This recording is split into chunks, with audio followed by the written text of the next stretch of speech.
প্রিয় শিক্ষার্থী বন্ধুরা, আপনারা অনেক সময় দেখবেন যে 3 অঙ্কের ম্যাজিক বর্গ করা হয়। 3 অঙ্কের ম্যাজিক বর্গ বলতে যেটা বোঝানো হয়েছে সেটা হলো এখানে ঘর থাকবে 9টা এবং মাঝখানে একটা সংখ্যা দিয়ে দেওয়া হবে। ধরে নিলাম 5 দেওয়া থাকলো, তো চারদিকে এমন কিছু সংখ্যা বসাতে হবে যে সংখ্যাগুলো বসানোর পরে সব দিকের যোগফল 15 হবে। তো আমি একটা এক্সাম্পল দিয়ে বুঝিয়ে দিই। 4, 9, 2, 3, 5, 7, 8, 1 এবং 6। তো একটা এক্সাম্পল দিলে বাকিগুলো বোঝা যাবে। তো এখানে যোগ করে দেখি, 9 আর 4 13 আর 2 যোগফল কিন্তু 15, 5 আর 3 8 আর 7 15, 8 আর 1 9 আর 6 15।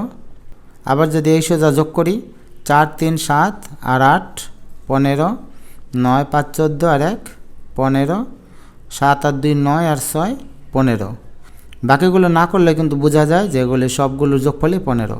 যদি কোনাকুনি যোগ করি, 4 আর 5 9, 9 আর 6 এই কোনায়ও 15, এবং এই কোনা যদি যোগ করি 8 5 13 আর 2 15। তো এই অঙ্কগুলো বড়রা অনেকেই পারে, একটু যারা ছোট এবং গণিতে কাঁচা তাদের জন্য হয়তো সমস্যা মনে হতে পারে। তো এখানে টেকনিকটা কোথায় আমি একটু বুঝিয়ে দিই। এভাবে যে কোনো অঙ্ক সবাই করতে পারবে। আমি আরও একটা ঘর এঁকে নিলাম এবং মাঝখানে 7 দিয়ে দিলাম। এখন মাঝখানে 7 দেওয়ার অর্থ হচ্ছে 7কে 3 দিয়ে গুণ করতে হবে। 3 7 কত 21, অর্থাৎ আমাদেরকে সব দিকে 21 বানাতে হবে। এখানে যেমন 5 আছে, 5কে 3 দিয়ে গুণ করে চারদিকে 15 বানাতে হয়েছে। তেমনি একইভাবে এখানে যেহেতু 7 আছে, তো আমাদেরকে 3 সাথে 21 বানাতে হবে। তো পদ্ধতিটা হচ্ছে আপনি এই দিক থেকে এক এক করে বাড়াবেন।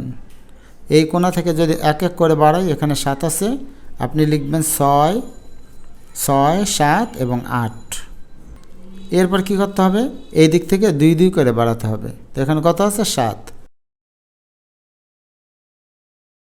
আমি এখানে 2 কমালাম এবং এখানে 2 বাড়িয়ে দিলাম।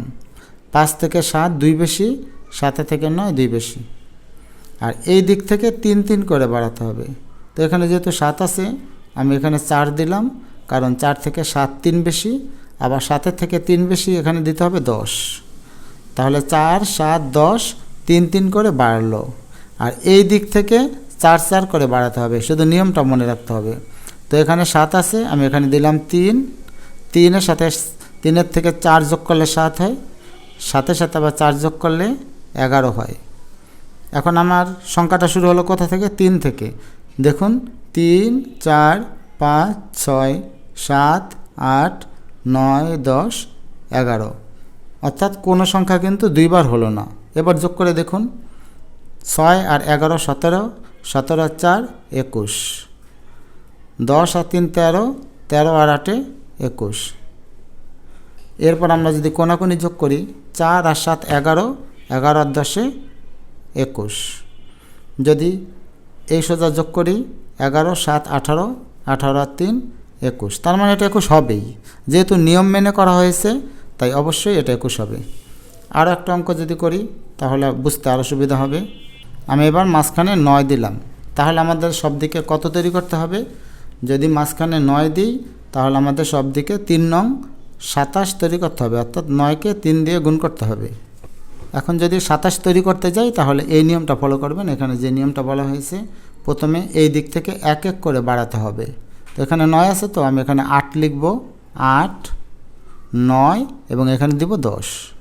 তাহলে এদিকে এক এক করে বাড়লো, এইদিকে 2 2 করে বাড়াতে হবে। এখানে দেব 7, 7 আর 2 9, 9 আর 2 11। এই দিক থেকে 3 3 করে বাড়াতে হবে। এখানে 9 আছে, আমি যদি এখানে 6 দেই, 6 আর 3 9, 9 আর 3 12। আর এই দিক থেকে 4 4 করে বাড়াতে হবে। যদি আমি এখানে 5 দিই, 5 আর 4 9, 9 আর 4 13।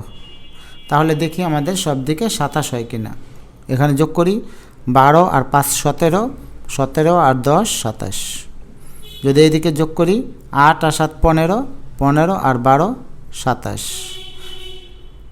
এখানে 13 আর 9 22, 22 আর 5 27।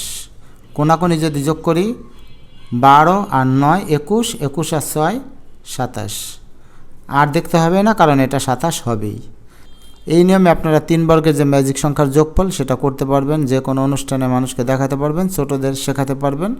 তাছাড়া অঙ্ক ভালো পারলে, অঙ্ক করতে জানলে নিজের মধ্যে একটা আনন্দ পাওয়া যায়। আশা করি নিয়মটা বুঝতে পেরেছেন এবং সবাই উপকৃত হবেন।